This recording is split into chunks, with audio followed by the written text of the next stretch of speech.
Islom necha dalil asosiga qurilgan?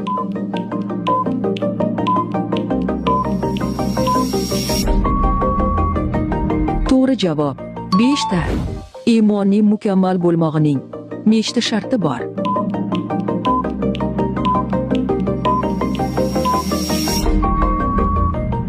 To'g'ri javob 3 ta.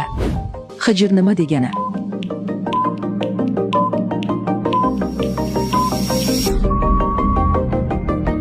To'g'ri javob Samud qavmi yashagan joy.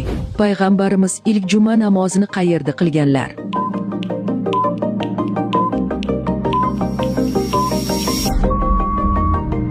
To'g'ri javob Ra'no vodiysi. Qur'onda eng ko'p zikr qilingan payg'ambar kim?